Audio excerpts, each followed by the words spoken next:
We're driven by the search for better. But when it comes to hiring, the best way to search for a candidate isn't to search at all.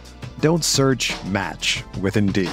Indeed is your matching and hiring platform with over 350 million global monthly visitors, according to Indeed data, and a matching engine that helps you find quality candidates fast. Ditch the busy work. Use Indeed for scheduling, screening, and messaging so you can connect with candidates faster. Leveraging over 140 million qualifications and preferences every day, Indeed's matching engine is constantly learning from your preferences, so the more you use Indeed, the better it gets. Join more than 3.5 million businesses worldwide that use Indeed to hire great talent fast. And listeners of this show will get a $75 sponsored job credit to get your jobs more visibility at Indeed.com/Blue Wire. Just go to Indeed.com/Blue Wire right now and support our show by saying that you heard about Indeed on this podcast. That's Indeed.com/Blue Wire. Terms and conditions apply. Need to hire? You need Indeed.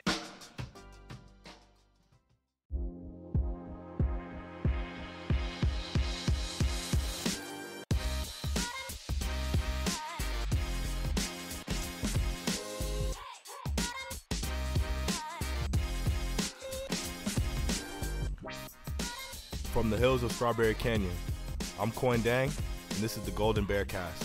Let's go. Go Bears.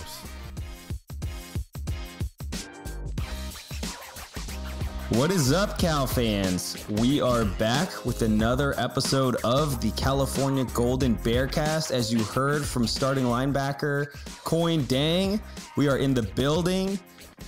Not a momentous or happy occasion, but nonetheless, we're going to be grateful and take that abundance mindset. Right, Rob? And pump some sunshine. It's just going to be an enlightening, happy, joyful, maybe the opposite of all that podcast. But I am one of your hosts. We are also a proud member of the Blue Wire Podcast Network. Rob is our other host here. Rob, what's going on? How you doing, bud? I don't know. I honestly, like, are we going to be sunshine pumping? Like, I know you and I are somewhat people consider optimists in the Cal football realm and of the talking heads of the Cal football realm. And I'm sure we'll get into it, but man, there are still positives to take away, and there's still a little bit of like wiggle room and room for improvement. Maybe there's a lot of room for improvement, but from a expectation perspective, I don't think we have to significantly lower expectations yet, but we are getting to the point where, you know, there are some very, very key benchmarks that need to be met over the next few weeks. But that's my general sense. Yeah, I mean, I agree with that. But the nice thing is when you predict the team to go 7-5, this is part of the journey. People forget that the 5 losses are pretty down, disappointing feelings. Yeah. However, I'm not going to lie. It's not going to be sunshine pumping. There's just no way. The overall mood of I don't think this is the Cal fan base, but the overall mood of anybody that influences how I view Cal is somber. Not great. People are not happy. That is clear as day from the Twitterverses and like the comment section of Right for Cal and like Nam's The Novel or Nick's Monday column or heck, even the instant reaction / rate the game post. Like it is, people are not happy. So yeah, I mean, I was gonna talk about what happened around the Pac-12. I don't think we need to, but we can talk about the Pac-12 North just for a little minute here, just because people forget, like, you know, what happens around the conference does impact like our competitiveness, which is the ultimate goal, you know, for us is to try and win the Pac-12 North, to try and get to a Pac-12 championship game and to win that Pac-12 championship game and to get to a Rose Bowl. Like that is the ultimate goal here. And the first step in that is to be competitive in the Pac-12 North. And by every single team, except for maybe Oregon, actually even Oregon, basically shitting their pants in opening week, if you're in the Pac-12 North, has made the loss to Nevada a little bit more manageable just because we're still in the running. Like, this loss didn't take us out of it. This win might have vaulted us, as a, even after just week one, just a little bit more into the top realm of the Pac-12 North. But Oregon beats Fresno State by 7 points and that's by a touchdown in the fourth quarter. Washington loses to Montana at home 13-7. Stanford loses at Kansas State 24-7. Oregon State loses to Purdue 30-21. Washington State loses to Utah State 26-23. Like, every single team lost except for Oregon. And even Oregon barely got out. And the Autzen fans were like getting like restless, and there were moments where I was like, oh, they could probably boo right here. But they didn't. But there was a lot of let's fire our offensive coordinator week one. Who is this guy? Yeah. I mean, Washington fans went into full meltdown mode of like, I want out of Jimmy Lake. Like, so, I mean, here's the thing, and we'll just jump right into it. One of my first takeaways that has been consistent since leaving the stadium has one, I think I don't know how many people listened to the interview that you did with the gentleman who was ragging on me for not being there. Nathan from the Reno Slant. He was really good. And if you listen to that, you start to, I think, build an understanding of the fact that this game against Nevada wasn't going to be an easy one by any means. Mm-hmm. And in addition to that, let's take a second to kind of step back and look at the larger trends of the Pac-12 North versus some of their opponents. And the first good example is obviously Oregon being basically run up into, they were down by 3 with 6 minutes left, 24-21 to Fresno State. I believe that was correct. 24-31. Yep, you are correct. And the end was, so they ended up, Oregon won 31-24, right? Yeah. So that's kind of what started it. Stanford gets mollywopped. And then you have the craziness, which was Washington losing 4 wide receivers, and then being totally inept on offense and losing to Montana. But as you look at the opponents, there's one key consistent aspect of that, which is, and Rob, I think you touched on this, they all played full, if not like maybe double the amount of games last season. Close to a full season. Than any of these Pac-12 North teams. And what division out of all of college football? We're going to leave out Vanderbilt. We're going to leave out, some of these other programs that also took losses. But I don't think that those are insignificant. Those are key data points in saying, if you look at the craziness of last year, where it hit the hardest, it's hard to argue that it wasn't the Pac-12 North. Or the Pac-12 just in general, I think. But, the Pac-12 North was just a disaster. And then you come and you sort of see this. Nevada played twice as many games as Cal last year. And then you also come in and you see teams like Oregon struggle, and another Mountain West team, Utah State, do well, beat Washington State. So now it's sort of like feels like maybe there's a really big difference between those teams that had that full season versus Cal that had 4 games, one that was like a total throwaway and then a spring ball.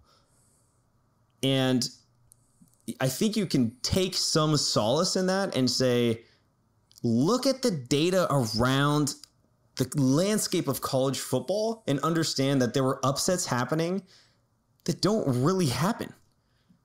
That haven't really happened in at least since I've been a fan. And we used to get 1 or 2, right? The FCS, Appalachian State, I think Michigan, it was Ball State over Michigan, Appalachian State. So you get 1 normally. We had like 7, 8. There were so many. And I think that you can't necessarily look at this game in isolation and not take in the other data points that are happening across our league and then across other leagues in college football. I think you're absolutely right. I think, like last year, like after end of the year, right? When we're going over the recap of the 4 games we played, and I think most general Cal fans would all agree, or at least the writers that we were talking to would agree that the offense that Cal was putting out, or like any other team really was putting out there, if they weren't competitive, that wasn't going to be really the team that you were going to see the following year, which is this season in 2021. Because why would you showcase everything in a meaningless 4-game season that potentially had game canceled? And then we actually thought that would help them leading into this season. But in actuality, what we're seeing now is that the implications of last year and COVID is more impactful going into this week 1 than anything else. I think that was the big moment, right, of just seeing all these teams start losing and upset games and not looking prepared. And I don't know if it's a preparation thing. I honestly don't. I think it's honestly just I don't know how to break it down, but one of the things I was talking to with some other writers on the site was I don't think you can disregard the entire fact of not playing in a stadium with fans and having the pressure of fans in attendance, whether you're performing well or underperforming, that it's there for all of these guys. So that added with some of the youth, added with a new system, just all across the board just did not look I don't know. It didn't look complete is if you look at it from a full game perspective. And I'm just talking about Cal. But man, it was as you said, it was just one of those weekends where you're like, this usually doesn't happen. I don't think it's something that's going to happen, moving forward. I just think week 1 is one of those, everyone's still getting their sea legs out from under them, of going through COVID and all that. And maybe the excitement got the best of them. Maybe it didn't. Maybe they were nervous, whatever it may be. I think there was definitely some lingering COVID stuff and emotional preparation things in my mind that went into this game all across the country. Yeah, I totally agree. You see that the theme is pretty consistent across all sorts of different programs and upsets, and it was just a wild week. Why would the question then becomes, why wouldn't it have factored? And I think what I might say as a reactionary person would be, well, it didn't affect them on the first 2 drives. Right? And I think that can be true. And it also can be true that Nevada adjusted their defense, and we might have been forced into things that were unfamiliar, less practiced than others. And when we got into the unfamiliar in the greater scope of almost a total throwaway season last season, now your first game back, that we looked like we had the jitters a little bit. Yeah, I think even from a team and preparation standpoint, from what we saw in the first 2 drives versus the rest of the game, I had discussions with people all week long, or all weekend long, just talking about what went wrong, what did we do, and my conclusion was this. And I'm going to say my conclusion with the caveat of we have to wait for the TCU game, in my mind. I think the TCU game is a huge barometer to what we saw this week. And I'll explain why. So my whole thing is that I think maybe they might have gone into this game not overlooking their opponent and not looking forward to TCU, but saying, hey, let's limit this. This is the first game back from COVID. Let's limit the menu a little bit. And then the coaches probably said, I think we can beat this team by doing X, Y, and Z, right? And that's probably all we're going to need to beat this team. They come into the game, they execute X, Y, Z, they go up 14-0, and they're going, it's working. We're doing this. Nevada, instead of just going ABC, start to do ABCDE. And we go, crap, we didn't prep for D and E. We only prepped for A, B, and C. And I think that's kind of what we heard Nico talk about in the postgame conference, where they said, hey, we should have prepped for them to play, too high. But we didn't, but we still should have been ready for it. And I think they kind of got punched in the mouth a little bit. And it was just, they didn't have the game plan and everything ready to adjust for the other things that they saw. And then it came down into this. Now, that's why I say the TCU game is very important, because I can give you that excuse for the first game, but if you do the exact same thing in the second game and look underprepared, the game plan doesn't have any room for adjustments and changes and any real adjustment factors to combat whatever adjustments the other team is making, then there's a real problem. Then there's a problem of, like, are we too basic, like, in terms of a base on particularly on offense? We can talk about the defense later, but particularly on the offense. So I think that's where we stand right now. Is, as I tweeted it out, I'm at the panic button. I've opened the box where to click the panic button, but I'm not going to click it yet. I'm going to click it after the TCU game, because I'm going to give them the benefit of the doubt of at least one game, and then to get the jitters, to get their mind right, and anything that we saw, like, it wasn't. But if it happens again at TCU, then this isn't a trend, or if it's not a one-off. It's like, it's fact. It's fact now. Like what we saw in 2020, like that offense, and what we saw at Nevada, and the play calling and all that is what we're going to have to expect for the rest of the season. I don't know. That's tough. I don't know. 2 games, that's very... You could easily lose TCU, look like absolutely terrible, come back home, play Sacramento State, win, play Washington, who looks abysmal, win, be 2-2 heading into the rest of the Pac-12 play, come out the other side 7-5. Right? I just don't... Every single game is winnable. Tell me, there's not a single game I look at. Well, maybe UCLA. Yeah, especially after week 1. Yeah, UCLA. Yeah. Like, that's it. And who would have thought we'd be saying that? Right. So... Well, I guess I should clarify. My comment isn't about the wins and losses, because I believe our defense is good enough to keep us in any games, and just like offensive execution from their end doesn't allow them to score, and we end up winning a game like 17-10. Like, right, that could easily happen. But I'm just saying from an offensive perspective, is because that's where the biggest frustrations lie from the Nevada game. If that doesn't change, like, we're always going to be on this edge of our seat of, can we score enough to win? Like, is the burden of the game going to be purely on the defense? Like, so that's where I stand. I don't know about the wins and losses. I haven't even looked that far. I'm just saying from an offensive perspective and the scheme and everything that we should expect from the offense for this year probably might be like what we see at the TCU game. I think there's enough data there by that point to figure that out. What I would be surprised about would be, you guys have talked about, we talked about it when we did the interview with you on the podcast about the use of the tight end. Right. And how different this year was going to be, and we didn't see it at all. We saw three passes to the tight end spots, I believe. Tonjes, Latu. Tonjes made a catch. Tonjes didn't make a catch, and Latu didn't make a catch. So was the spike was going to Tonjes? The spike was going to Tonjes. So I think that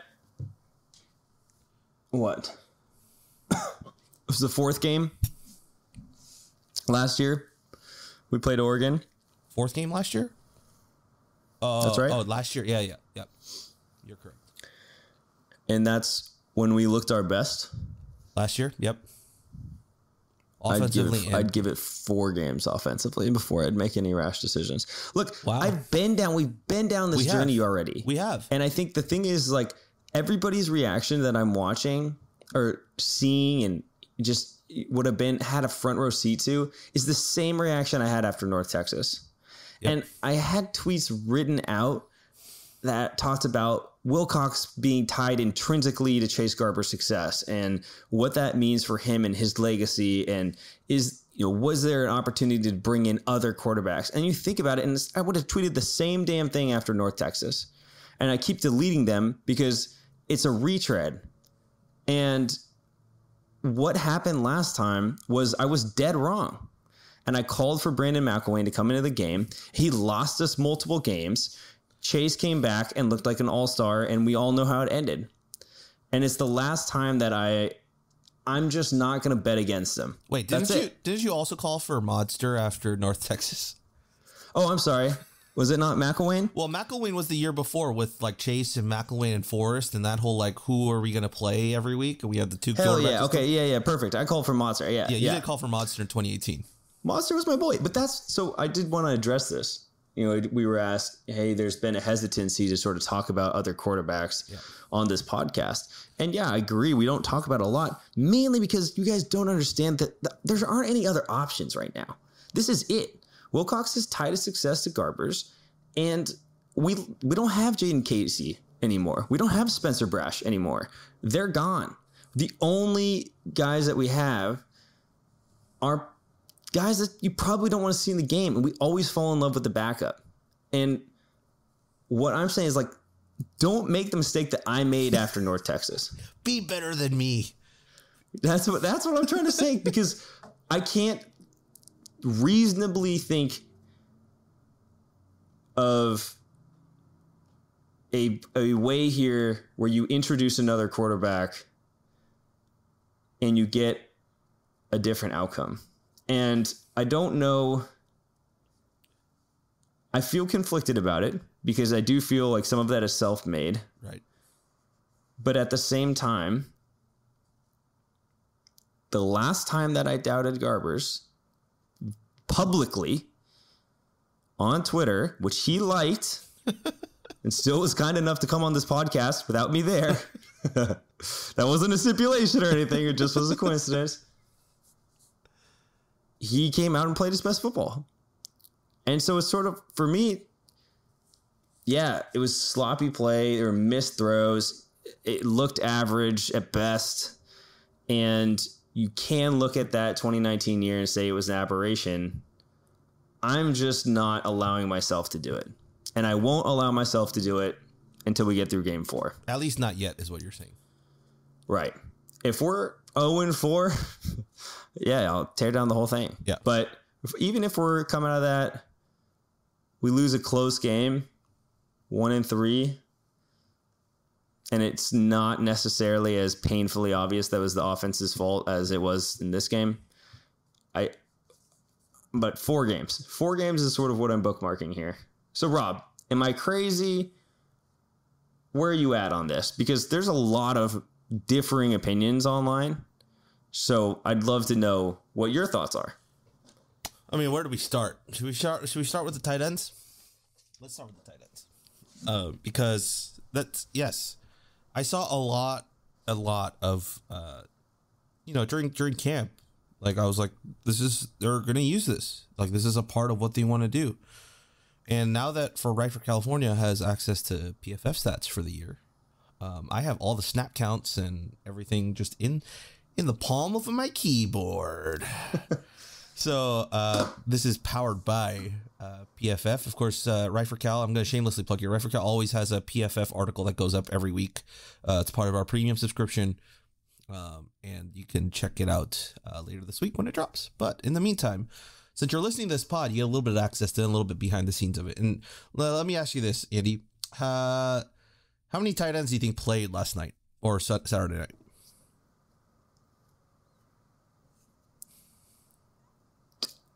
2 or 3. 2 or 3. We actually had 4 tight ends play. We had Jake Tonjes play. We had Colin Moore play. We had Kaleki Latu play. And we had Gavin Reinwald play. Okay. I'm going to break this down. I'm going to go from top to up. All right. So let's see. Gavin Reinwald, right? Tight end, plays 5 snaps. How many of those snaps do you think was for a pass route? Or all run protection. You think it's all run protection? All right. Yeah. 4 run protection and 1 pass play for Gavin Reinwald. Close enough. That's a win for me. That's a win for you. Kaleki Latu, 5 snaps. What do you think his splits were? 3-2, 3 passes, 2 blocking. He was 4 passes and 1 pass block, no run blocking, and no runs. Okay. Let's move up a little bit. All right. Colin Moore, 22 snaps. Where's the splits? All run blocking. All run blocking. 13 run blocking, 9 pass plays. Oh, balanced. Mm-hmm. All right. Let's move to Jake Tonjes. All right. 65 total snaps offensively on Saturday night. Where's his splits? Balanced. Same as Ryan Wald. 25 run blocking, 38 pass routes, and two pass blockings. So you're saying these are routes? These are routes. They're running routes. They're running routes. They're not in a pass situation and then blocking. No. Okay. Pass block. It's counted as a pass block, a run block, a pass play, or a run play. Gotcha. Okay. They were running routes. So Tonjes, 38 plays where he's running routes. Colin Moore, 9 plays where he's running routes. Keleki Latu, 4 plays where he's running routes, and Gavin Reinwald 1. But Gavin Reinwald is mostly known to be more of a run blocking or in pass blocking tight end. So So is that surprising you? Because we only had, I think, 3 passes actually thrown to them. Yeah. So does that change your perception of our tight end usage? Yes. It does. Drastically. I mean, the sets that then you're talking about were out there, is what you're saying. Right.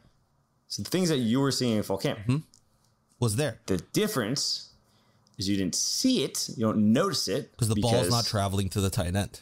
Right. Your quarterback's not seeing it. Well, so that's the toss up, right? Is Chase not seeing it, or is he going through his reads and seeing that he's covered and not going there? Dude, he's whoever. People were like, yeah, Chase wasn't going through his progressions. He was going through his progressions. Dude was going through his progressions. 100% was going through his progressions. Multiple, like every single time I see him go, okay. And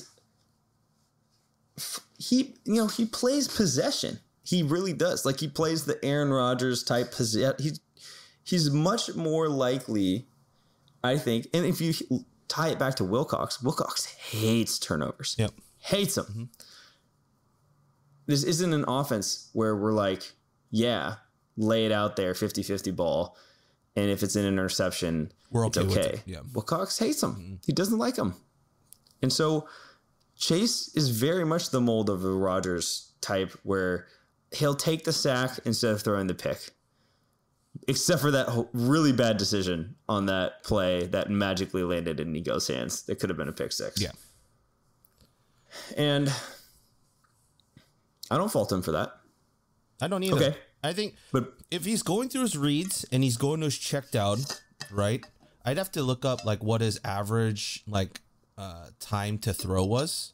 But I mean, he was going to his check downs. Like he was making his reads, and I'd have to actually go back and chart this, right, to figure out what his reads were, if they were covered, and if he was making the right decision. My initial thought is he was making the right decision because he's going to the check down. He's not forcing throws. The only throw that he actually really forced was that interception. And I think even for that interception, I think he saw space. He just couldn't get it down the field deep enough. I think that's where his issue lied for that particular one. But I mean, let's look at the passing grades. All right. Let's see the passing stats. It doesn't tell you how long he held on to the ball, but Peter did break it down for us, and I'm scrolling through like at least 300 Slack messages trying to find it. It might take me a bit, but I do know that he did. It was average. Like it wasn't. So I know Nam did call out the protection as basically poor. Yeah.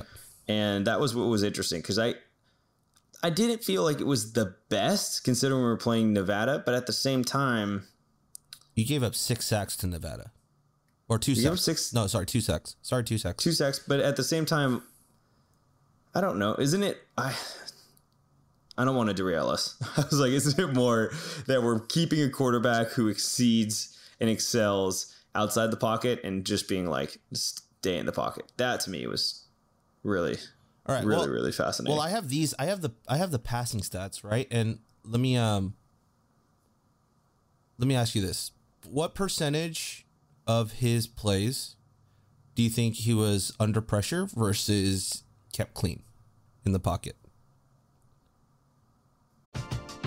We're driven by the search for better. But when it comes to hiring, the best way to search for a candidate isn't to search at all.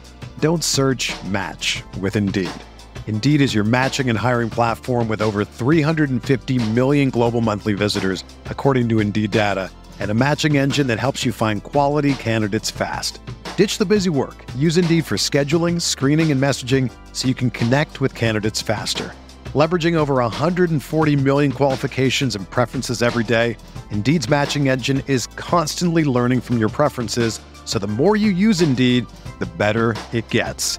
Join more than 3.5 million businesses worldwide that use Indeed to hire great talent fast. And listeners of this show will get a $75 sponsored job credit to get your jobs more visibility at Indeed.com/Blue Wire. Just go to Indeed.com/Blue Wire right now and support our show by saying that you heard about Indeed on this podcast. That's Indeed.com/Blue Wire. Terms and conditions apply. Need to hire? You need Indeed.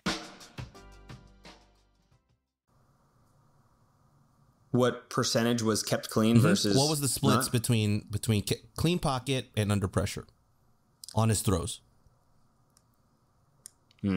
Honestly, Rob, I have no idea. I wish I could give you a better answer than that. So the clean, he was 61% of the time, his pocket was clean. He was under pressure 39%. So that might seem like a big 20% difference, but it's actually not that big when you break it down into the number of plays. That's only a 9-play difference between under pressure and clean pocket, which,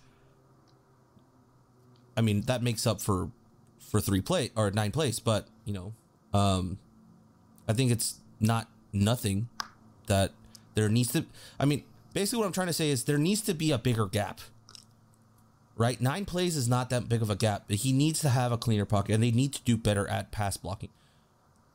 The flip side, run blocking when our run game was successful was absolutely outstanding, right?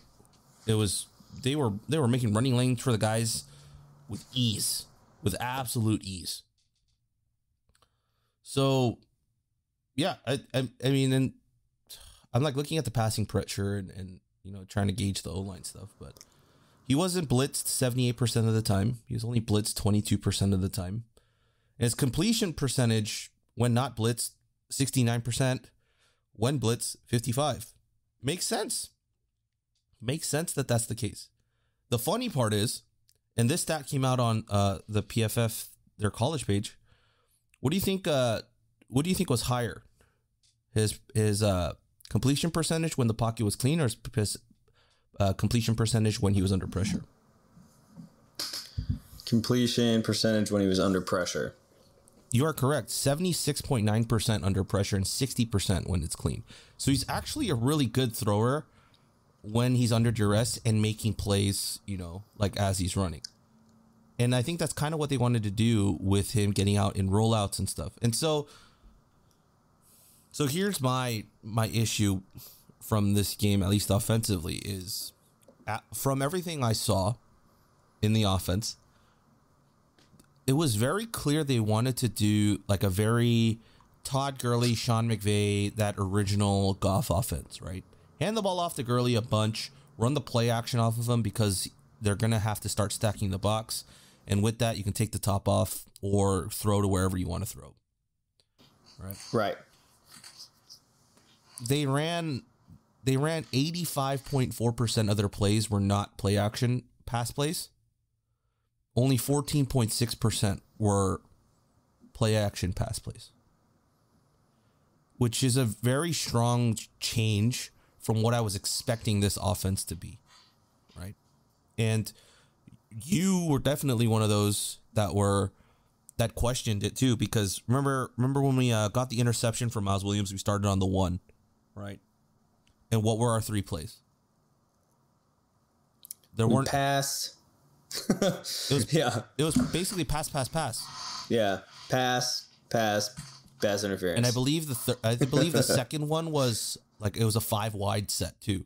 It wasn't even, we weren't even trying to show that we were going to run. We were going to pass out of our own end zone. And that last one gave us the PI to get us out of the hole, right? Which of course ultimately led to the missed field goal attempt. But like that's where we were going, and we were just going with the pass. So I'm still struggling to understand like why we were so effective with our run, but didn't apply our passing game and build off of the run game. And just decide to just go, we're showing you we're going to do a pass. We're showing you we're going to do a run, and we're not going to mix anything in between. Like there's no gray area. It's going to be black and white. And that's kind of what we did in this entire second half. Like that's why I was saying like in the first quarter, it felt like we showed most of our hand of like, this is how we're running at you and it's working. So we're just going to keep doing that. This is how we're going to pass at you, and you can't do anything to stop it, at least this drive. But then they adjusted, and then we're like, we don't have anything to combat that. Like we don't have anything to throw them out. Like I tweeted out, like I was like, it feels like they're setting up the run game for something. They're setting up the pass game for something, but the something never came. Right, until it was obvious that it was coming. Right, until it was way too obvious that it was coming. Yeah. The most frustrating point of the game was absolutely that drive that you just mentioned. The post-interception drive? Post Miles Williams interception. Start at the 1. You start rolling downfield. I don't know, something crazy, like 35-yard run from DeCarlos Brooks, followed up by another 15-yard run from the Damian Moore, as I was tweeting out all night. Hey, man, DeCarlos Brooks, my receipts guy, came in live today, so came in live on Saturday, so I'm happy. You get down to the 11, and you call wide receiver screen, quarterback keeper, end zone shot. Yep. Is that right? We didn't get it any closer than that, right? It was at the 11. Was it the end zone shot no, that wasn't the end zone shot. That was the pass to Nico to convert the third down. The one that went high? Yeah, the one that went high. To the right. If I'm playing it back. I have the drive sheet, so let me take a look. You've had Wendy's nugs dipped in sauce, but have you had them covered in sauce? Wendy's new saucy nugs take the crispy and spicy nugs you love and turn them up to 11. Choose between flavors like buffalo or honey barbecue, garlic parm, or if you're a real heat seeker out there, you can try spicy ghost pepper, only on Wendy's signature spicy nugs. Listen, I'm going to dare you to do it. I dare you. That's 7 delicious ways to try the nugs that you already love. Pick a flavor, grab some extra napkins, and then grab a few more napkins and prepare to nug like you've never nugged before. For a whole new way to nug, it's got to be Wendy's at participating U.S. Wendy's. Take a look, because I'm wondering if that's the one that we kicked the field goal on. 1st and 10 on the Cal 15. Cal starts on the 30. Where does Cal start? While you're looking that up, Rob. Yeah. At the time, I looked up our yards per carry. And our yards per carry when we're in the booth, so you guys know, includes sack adjusted. The yards per carry of sacks of the quarterback. And Chase was at like 0. And we were averaging 6.6 yards per carry. To be in that goal line situation on the back of that success and to get that cute with the play calling, just, dare I say, unforgivable. I have the Serious. drive. I have found the drive. So you want me to read it out to you? Read it out. All right, so Cal starts on their 1, right? So on first down, pass incomplete to Monroe Young. Second is pass complete to Remigio for 5 yards, but penalty on Cal holding, but they decline it. So it's 3rd and 5. Chase Garber's pass incomplete to Jeremiah Hunter, but pass interference. So they move down to Cal 21. Cal pass complete to Nico Remigio for 5 yards. On 2nd and 5, more rushes for 4. then Moore rushes for 6, then DeCarlos runs for 38 on first down, then Damian runs for 15 on first down, then we're on the Nevada 11, 1st and 10. Garber's pass incomplete to Gecko Crawford, then Garber's quarterback keeper runs for 2, then Chase is sacked for 13 yards. That's what it was. Right. And then miss field goal. And we missed a field goal from 40 yards out. So I called it the end zone shot because I felt like it was a coverage sack. We were going for the end zone. I mean, there's. But I just hate, dude, I hate that series. I don't use that word a lot, and God, the wide receiver screen. I don't know why you felt the need to run it there. Run it on second down. Just keep going with the running game. There was no reason. Even if they get 4 yards or 5 yards, you're still in much better position to score to get. This is what I think is why Wilcox has always been super aggressive in those situations. And what I was saying was after the game, was he not able to convince himself that we might actually lose this football game? Because Wilcox, if he's on the road and that's SC, I guarantee you, I mean, he obviously doesn't call plays, but let's just say old regime, I know exactly what we're doing. We're setting that up so that we would get a manageable shot at the end zone twice. Mm-hmm. That's what we did. We try to eat up those short yardage to set it up so we get 2 good shots at the end zone from a manageable distance. And what we did here was it felt like the opposite of that. It's like we run out the wide receiver screen, then we do the quarterback keeper makes 0 sense. And that's the one that's just like, what? But why? Why was why? You were averaging 6.6 yards per carry. Just give it to the running back behind the line. Why did you have to get so creative with the quarterback keeper? And it was in a shitty position to run him out anyways. It wasn't even like it was a smart quarterback keeper where it was he rolled out or anything cool. No, it was just like a random run to the left. It was just so stupid. So then you get that. And now you're in a position where you're at the 11. And instead of going for once again, the 5-yard gain, you go for the end zone and you take a cover sack. And I'm like, dude, it felt like we were playing for the field goal in a game that we were going to lose, in a game where we were not going to be in that position again.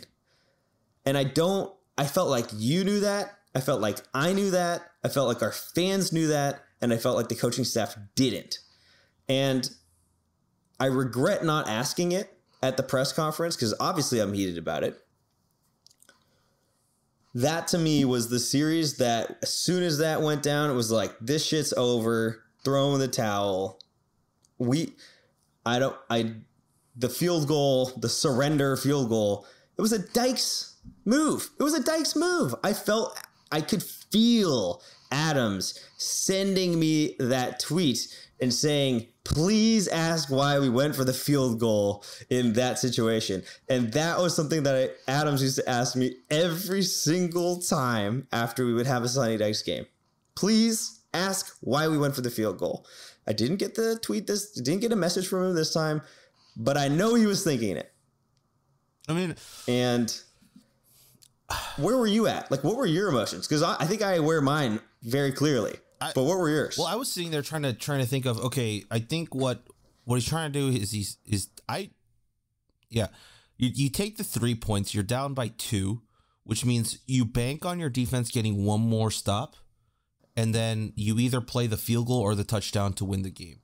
And I mean, there's so many what if scenarios here, but let's just say he did make the field goal, right? Then we're down 2. We're down 2 with 7 minutes left in the game. Then the pressure's on them to start eating up the clock, which they kind of did anyways, regardless. So we can kind of play that position. But on that drive, right? They go 6 and out, or 5 plays. They go 5 and out.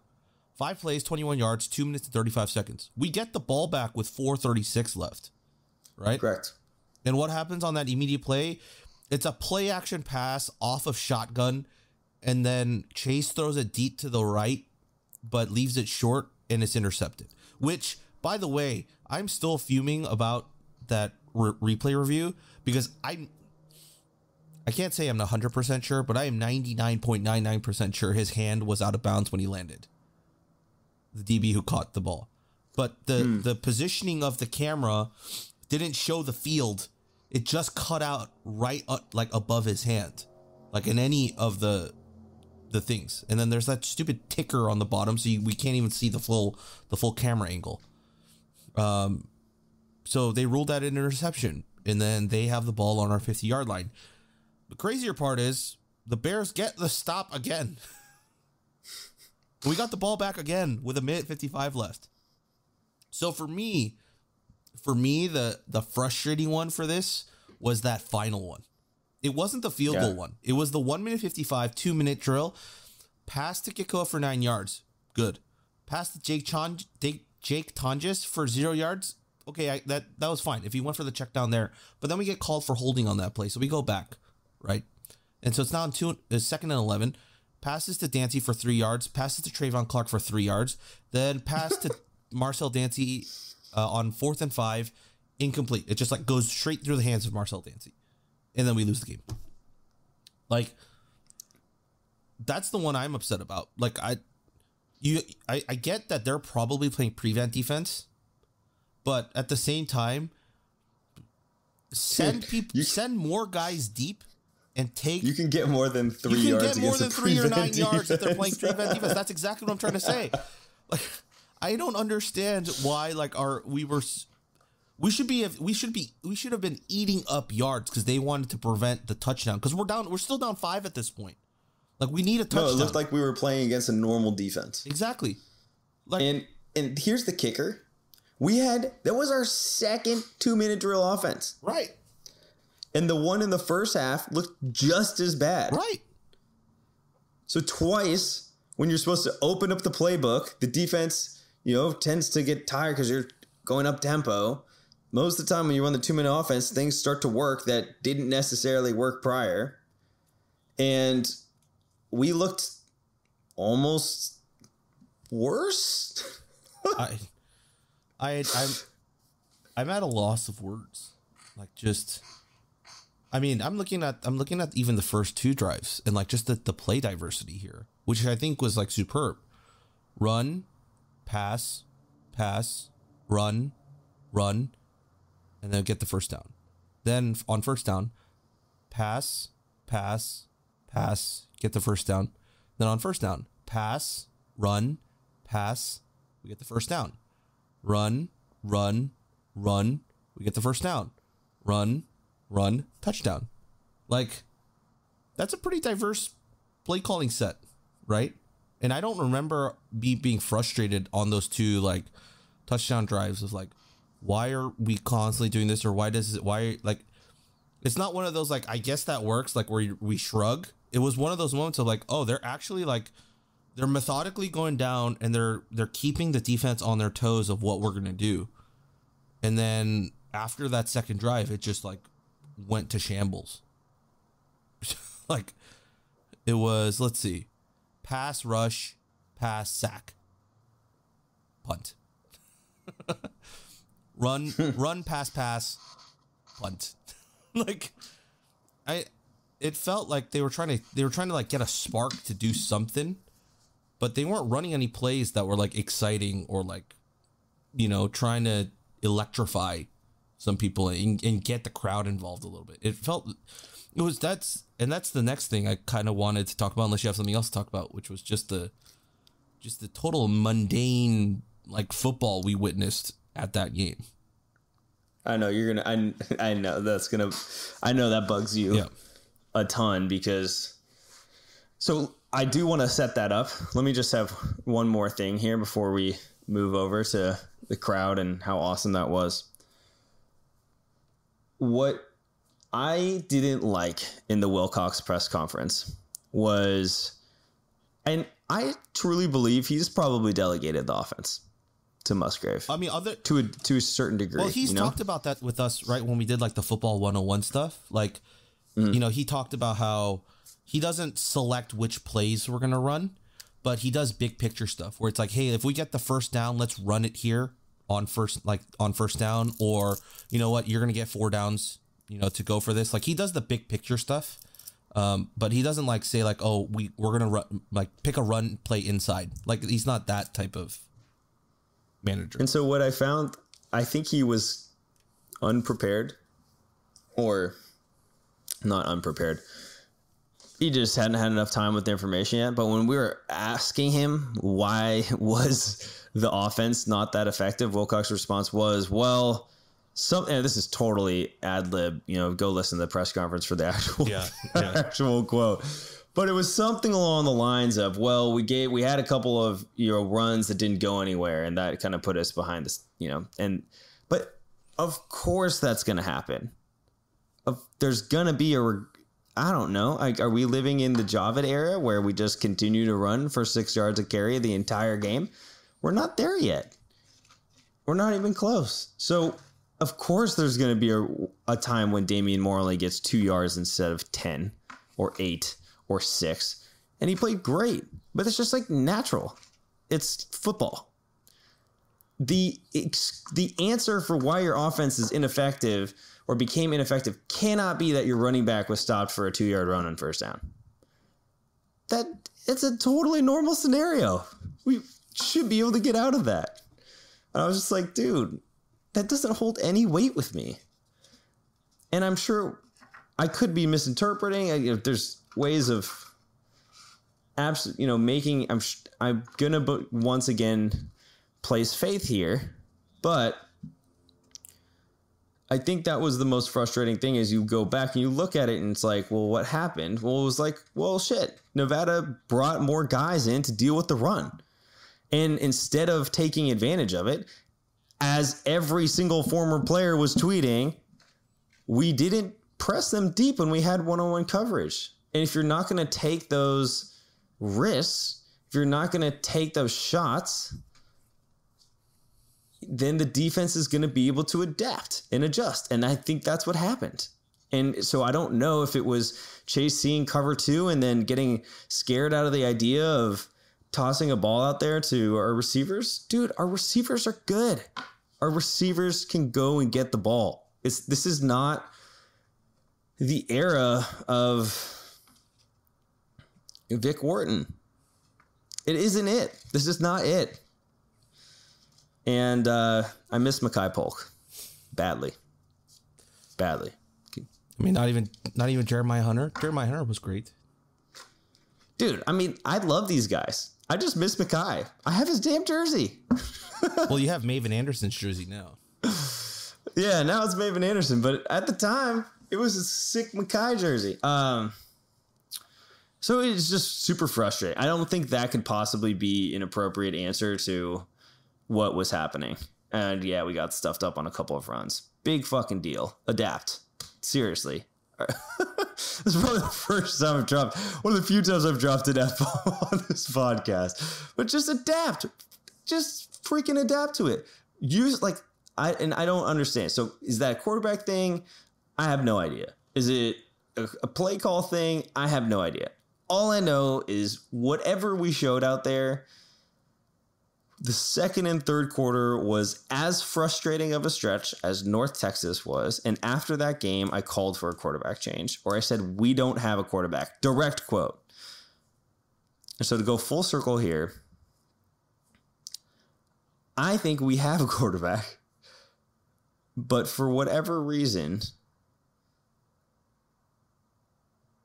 the preparation that we had done did not remotely put that quarterback in a position where they felt comfortable doing what they needed to do to win the game. I think you're absolutely right. I mean, that's the thing, like the coaching staff always preaches on. It's like our job is to put our players in the best position to win. And I can unequivocally guarantee you can take those words and find some presser in the past where one of the coaches has said that word for word, word for word. All right.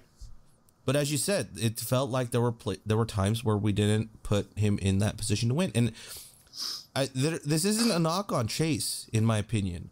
Chase is a very good quarterback. I think he can win us games, and he can take us pretty deep. The question I have, and the question that a lot of other guys had that on the staff that we were talking to, the writing staff, is this what we're doing the best system to utilize for Chase's skill set? If we put like, let's flip it, right? Like if we took Carson Strong from Nevada and his skill set right now, I think it might be perfect for this system. It's that's what it is. It's a very pocket presence oriented system. I think if you put Jared Goff there, sure, he was the number one pick and he's probably one of the greatest quarterbacks ever to play at Cal, but just from his skill set, he wasn't a running quarterback. So his ability to stay in the pocket was essential for his success, which is what they did with that air raid. And I think he can do that here with this passing system. With Chase, he's good in the pocket with making one or two reads, right? But he's better when he's able to make reads on the run and make multiple guys miss and make those reads and be able to work with his feet a little bit. But you sat him in the pocket for too long. He went to his check down instead of being able to take off and run, which I think is one of his greatest attributes. And the second thing is you were forcing him to throw long in the deep from the pocket, which I don't think is his strength. If you're going to throw deep, I think his deep ball is better when he's on the run, when he can get some momentum. He's not one of the guys that just takes one step forward and then just launches it, 50 yards. He's like a guy who's like, scrambling, and then like as he's running forward, just like throws it deep over the top of the corner of the safety. And I think that's where his deep ball is. So I think that's where the skill set of him is most effective. I just don't think that this system is the best. And my like tinfoil hat version of all this, or like why I think this is the case, is because I think Musgrave spent so much time in the NFL that in the NFL, think about it, right? You're the offensive coordinator in the NFL. You get a quarterback. Quarterback doesn't work your system. What do? You get a new one. Cut him. Do whatever. You get a new one. Can't do that in college. You absolutely can't. Because it's the guys either that you have on the roster or the guys that you're bringing in. If you haven't brought in any guys that fit your system, then you have to work with whatever you got. But you only get 4 years with them. It's not like the NFL where you have these guys, the contracts that are 5-6 years, and you get to mold them into the quarterback that you want them to be. But you have to work with whatever you have. And clearly, so like that's the kind of the double-edged sword of bringing in like an NFL guy, right? Is like, yeah, he has this thing that he wants to do, and he's gonna ask his quarterback or his room or wherever to do it. If that's not effective, is he going to adapt it to change, or is he going to keep going with it to instill that system into not only that quarterback but all the quarterbacks below? Because like think about it, if he starts changing the system now and like adjusting, then all of the backups and what they have to do, that changes immediately as well, right? And what they're teaching them. So like what would you prefer is the question. And I think some people would say you need to keep adjusting your quarterback. Some people would say you need to recruit based on the system you want to run and what they can accomplish. But clearly a year and a half turnaround isn't enough to refresh that room into brand new quarterbacks that fit Musgrave's system, right? Like that's, who knows why Jaden Casey and Spencer Brash left, but maybe it was a system fit. Like maybe they didn't see them working in the system. Maybe they didn't see them upsetting or unseating Chase as the number one guy. And you bring in like a second year or a grad transfer Ryan Glover to be the backup, but I mean Musgrave said it himself. If he's in the room, or if he's on the field, they're gonna have to change up what they do offensively to fit him, is what they said. Which means they're gonna have to break it down because he's only been here for 3 weeks. They can't run the full offense with Glover, and so that's why I'm adding to your point about people saying, well, we need the backup. I was like, no. Like I've seen Kai play too, and like I think he's good for the future, but he also was mistiming 5-yard slants, and that's as a true freshman. So I think that'll come with him, but if he was missing that in practice, like he's not going to be ready. Give me 1 second. There's a mosquito in here. I'm going to touch it.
We're driven by the search for better. But when it comes to hiring, the best way to search for a candidate isn't to search at all. Don't search, match with Indeed. Indeed is your matching and hiring platform with over 350 million global monthly visitors, according to Indeed data, and a matching engine that helps you find quality candidates fast. Ditch the busy work. Use Indeed for scheduling, screening, and messaging so you can connect with candidates faster. Leveraging over 140 million qualifications and preferences every day, Indeed's matching engine is constantly learning from your preferences, so the more you use Indeed, the better it gets. Join more than 3.5 million businesses worldwide that use Indeed to hire great talent fast. And listeners of this show will get a $75 sponsored job credit to get your jobs more visibility at Indeed.com/Blue Wire. Just go to Indeed.com/Blue Wire right now and support our show by saying that you heard about Indeed on this podcast. That's Indeed.com/Blue Wire. Terms and conditions apply. Need to hire? You need Indeed.